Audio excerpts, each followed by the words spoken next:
Assalomu alaykum, hurmatli obunachilar, opa-singillar. Hammalaringiz yaxshimisiz, sog' salomatmisiz? Bugun ertalabda mana syomka qilyapman. Kecha mana bu tuvakdagi gullarimga ham bir e'tibor qaratib qo'ydim, o'rtoqlar. Tuvaklarini yuvdim, qarang, chinnichiroq qilib qo'ydim tuvaklarini hammasini o'tirib olib. Suv bilan nima oldim yuvish uchun o'tirib olib erinmasdan hammasini yuvib chiqdim. Mana qarang, tuvaklarni ko'rsatay oldi sizga. Tuvaklar juda iflos bo'lib qolgan edi. Mana endi shuni ham ko'rsatasammi deb gapirmanglar o'rtoqlar. Bitta obunachimiz yozibdilar-da, nima o'g'illardan yo'qmi? Tomorqa ishlari faqat o'zingizgami? Bizga qiziqda bu deb yozishibdi. Albatta qiziq sizga. Tomorqa ishlarini asosan o'zim bajarmayman o'rtoqlar. Ular bajarishadi. Ularni o'zimni tilimdan gapiraman. To'g'ri, men ham kuchim yetgancha qilaman. Kuchim yetmagan joyga ularga ana u joyni chopish kerak ekan, ana u joyga narsa ekish kerak ekan, mana uni mana bunday qilinglar, ana uni ana bunday qilinglar deb o'rgatib turaman. Ular qilishadi, o'g'illarim ishlashadi. Har kuni uyda emas ular, uni to'g'ri tushuninglar o'rtoqlar. Tirikchilik qimirlashadi, mehnat qilishadi, oila uchun, bola chaqa uchun mehnat qilishadi. Bekorchi emas. Har zamonda uyda bo'lishadi. Ana o'shanda ham tomorqaga qarashadi o'rtoqlar. Aytaman-da, o'rgatib turaman men. Ular endi asosan o'zlarini ishi bilan shug'ullanganligi uchun eng asosiy e'tiborni o'zlarini ishlariga qaratishadi-da. Asosiy e'tibor o'zlarini ishlari yuzasidan. Tomorqaga ham keyin ikkinchi darajada qarashadi. Menga hech qachon tashlab qo'yishmaydi. Og'ir joylarini albatta qilishadi. Biz endi uyda bekorchimiz, pensionermiz. Boradigan joylarimiz kamroq borib kelamiz, yana uyda bo'lamiz. Ko'proq uydamiz, to'g'rimi? Hurmatli opa-singillar. Shuning uchun biz e'tiborni ko'proq tomorqaga, gullarga, ekinlarga qaratamiz. Shu bilan ovunib, shu bilan zerikmasdan o'tiramiz-da. Shuning uchun o'zimni tilimdan gapiraman. Unday qildim, bunday qildim deb. Lekin hamma ishni o'zim qilmayman. Uydagilar albatta o'g'lim, kelinim, nabiralarim hammalari qilishadi. Men o'zim qilmayman hamma ishni. Kuchim ham yetmaydi o'rtoqlar. Kuchim yetgan joygacha qilaman. Kuchim yetmagan joyini ular qilishadi. Asosan og'irroq joylarni ular qilishadi. Albatta tanjonlari sog' bo'lsin, umrlari uzoq bo'lsin. Men ularga faqat yordamchiman xolos o'rtoqlar. Hozir mana shunaqa deb yozishibdi bitta obunachimiz. Ular o'ylashibdiki, menimcha hamma ishni shu yoshda shu onaxon bajaradilar shekilli deb o'ylashadi shekilli. Yo'q, hamma ishni men bajara olmayman o'rtoqlar.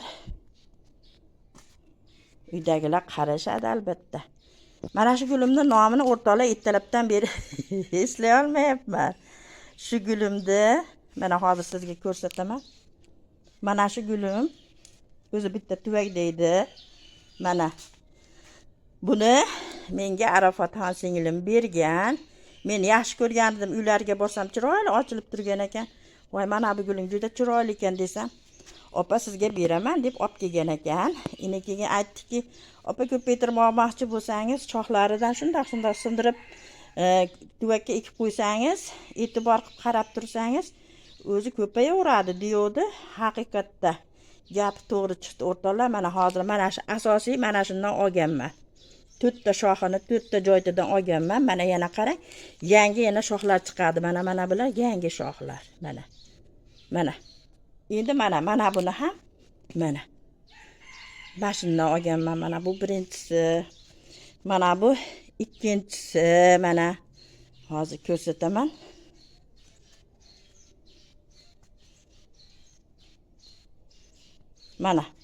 Mana bu uchinchisi. Mana holati yaxshi o'rtoqlar. Mana bu to'rtinchisi. Qarang, ko'z tegmasin. Mashalloh, mashalloh. Shunday qilib ko'paytirib oldim, Xudo xohlasa. Endi mana bu malacha gulimni ham kuzatib yurganlar bilasizlar, juda ham ahvoli yomon edi. Mana yangi barglar chiqazyapti. Albatta buni chiroyli qilib gurkiratib, ko'kartirib olaman Xudo xohlasa. Mana bunisi ham yangi mana barglar chiqaryapti, o'rtoqlar. Bunga ehtiyot bo'lib suv quyapman, chunki bitta obunachimiz yozibdilar bu gulni ko'rganlaridan keyin. Menimcha suvni ko'p berib qo'ygansiz deb yozishgan ekan.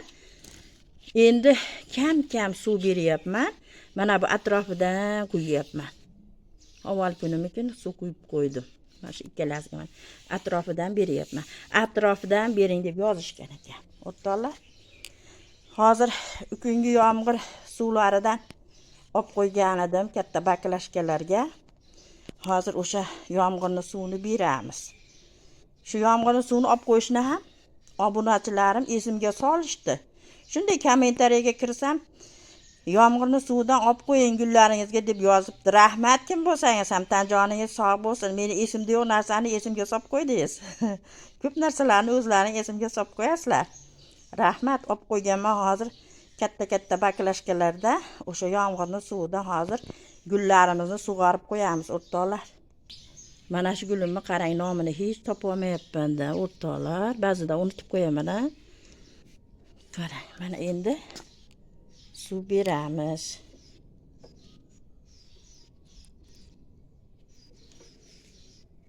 Ana yomg'irning suvi, o'rtoqlar. Malachaga bermaymiz, 1-2 kundan keyin beramiz malachaga, to'xtatib turamiz. Mana endi denejniy gulimizga ham beramiz. Mana bu gulga, shifleriyaga qo'rqmasdan suvni beraveraman. Suvni yaxshi ichadi.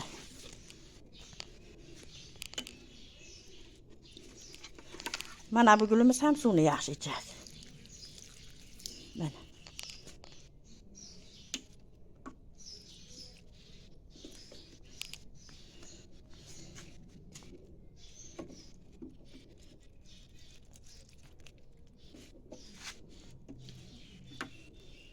Bitta nomi Keyshoq. Shunaqami? Bugunning nomi Keyshoq. Lekin asosiy nomini topolmay qoldim, o'rtoqlar.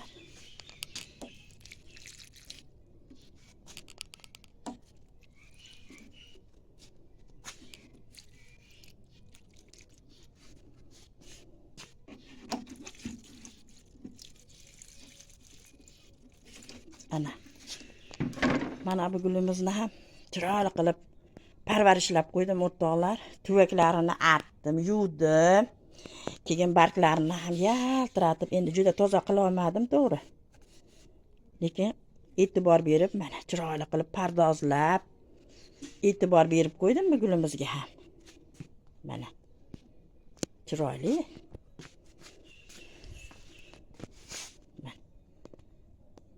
Bu ham o'zigacha, to'g'rimi? O'ziga xos, o'ziga mos. Deydimi? Mana Barchinoy kelinim levyalarni ekib qo'ygan edi. Hozir nechinchi chislada ekdik, hozir yodimda yo'q, lekin hech qancha bo'lgani yo'q, o'rtoqlar. Chunki suv nima ekishdan oldin ham agatlarini sug'orib oldik. Chunki nam chiqqan joyini bilish kerak edi. Keyin ekib bo'lgandan keyin ham sug'orib qo'ydik. Mana juda yaxshi chiqdi, o'rtoqlar. Kamerada lekin yaxshi ko'rinmayapti. Mana oldiga olib borsam ko'rinyapti. Endi ba'zi joylari chiqmagan, chunki nima bo'lib qolgan? Sal balandroq ekilib qolgan, shuni hisobiga chiqmay qolgan. Mana bu joylardan chiqqan, mana bu joylarda ham lo'yasi turibdi, lekin mana bugungi suv bilan, hozir o'g'lim suv qo'yib qo'ydi, suv tarab qo'ydi. Mana shu suv bilan chiqib ketadi. Keyin mana bu qizilchani so'rashgan ekan, mana qizilchamiz o'sha nam yetib borgan joylar mana chiqibdi, o'rtoqlar, mana. Lekin nam yetib bormagan joylar mana bu joydan ham chiqibdi, mana. Chiqmagan, mana endi suv ittalab suv tarab qo'ydi o'g'lim. Mana suv bilan chiqib ketadi, Xudo xohlasa. Mana. Buni chiqib katta bo'lgandan keyin mana bular yagana qilib ikkitadan qo'yib qo'yamiz. Hammasi chiqib olsa,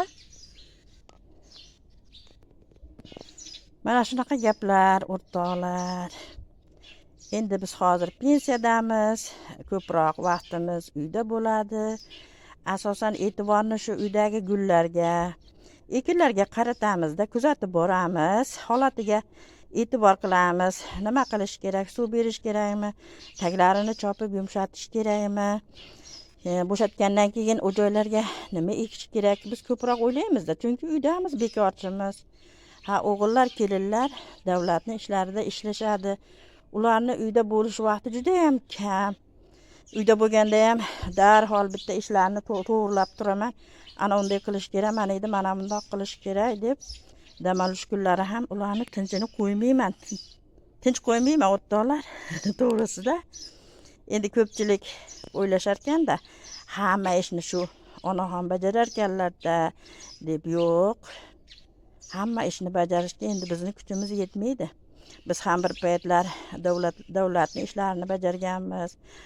Nima ish to'g'ri kelsa hammasini Allohga shukr halol pok peshana terimiz bilan bajarganmiz o'sha ishlarni. Nima ish to'g'ri kelsa qilganmiz, lekin to'g'ri bo'lganmiz, halol bo'lganmiz. Halollik bilan bajarganmiz ishlarni. Allohga shukr.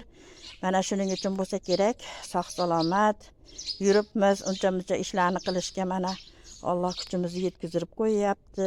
Salomat qilib qo'ysin. Bundan keyin ham Allohimdan so'raymiz, farzandlarimizga insof tavfiq bersin, tan jonlari sog', umrlari uzoq bo'lsin. Hamma ishda yonimda ular meni ko'makchilarim. Nima desam tayyor turishadi, xo'p deyishadi. Hech qachon yo'q deyishmaydi. Hurmatimni joyiga qo'yishadi. Oyjon bo'ldi, endi siz mana bu joyda damingizni olib yoting deyishadi. Yo'q, unaqaga o'zim ko'nmayman-da o'rtoqlar. O'zim xohlamayman shunday qilib bekor yotishni o'rtoqlar. Mana bu gullarni parvarish qilib ochilganini ko'rish qanchalik zavqli, to'g'rimi? Odam yoshi katta bo'lsa ham qalbi yosh bo'ladi deb bekorga aytishmas ekanda. Mana qaridim, endi yoshim katta bo'ldi, endi hech narsaga qaramayman, yotaman deya olmas ekansizda. To'g'rimi? Yuragingiz o'ynab mana shu ishlarni qilishga undab turar ekanda. Vijdoningiz yo'l qo'ymas ekan. Chunki biz bir umr mehnat qilib keldikda, dangasarchilik qilmadik. Mana yoshligimizda ham dangasarchilik qilishni xohlamadik. Hamma ishni sidqi dildan, yurakdan bajardikda. Shuning uchun bo'lsa kerak, mana hozir ham Allohga shukr, mehnat qilishni xohlaymizda o'rtoqlar. Tan joningiz sog' bo'lsa mehnat qilish yoqimli-da, mehnat qilish yaxshi demoqchiman. Mana loviyalarni ko'rsatib gapiray sizga. Xo'sh. Lekin qizilchalarimiz bu tomonda hali ko'rinmaganda, sal teparoq ekib qo'yganmi kelinim, bilmadim men. Mana loviyalarimiz hammasi chiqib yotibdi o'rtoqlar, mana qarang. Bu ikkinchi ekin. Yerni bekorga qo'ymaymiz, umrini o'tkazdirmaymiz. Bu yer ham bandalariga ne'mat qilib berilgan. To'g'rimi? Mehnat qilamiz, mana bu o'tlarni yulamiz mana. Ko'rdingizmi? Mana. Bu mana o't. Mana qarang, o'zi yulingan mana. Kesagi bilan chiqqanda tagida, tuprog'i bilan. Yana ko'hlaganini qarang, mana ko'hlab turibdi. Qarang. Shunaqa beor o'tda bu. Buni yulib tepaga tashlab qo'ysangiz, quyoshda yo'q bo'lishi mumkin. Bo'lmasam ko'karaveradi. O'rtoqlar. Shunaqa beor narsa ekanda bu. Mana bu joylarda mana yana o'tlar chiqqan. Shu o'tlarni ko'rgandan keyin albatta tozalagingiz keladi-da. To'g'rimi? Mana shunaqa gaplar o'rtoqlar. Mana bekorchilikni yomon ko'raman. Bekorchidan nima deydi? Xudo bezor deydimi? Shunaqa nima bor-ku? To'g'rimi? Mana sizlarga bugungi obzorimiz shulardan iborat. Hurmatli opa-singillar, obunachilar, sog' bo'ling, salomat bo'ling, Allohga omonat bo'ling. Assalomu alaykum va rahmatullohi va barakotuh.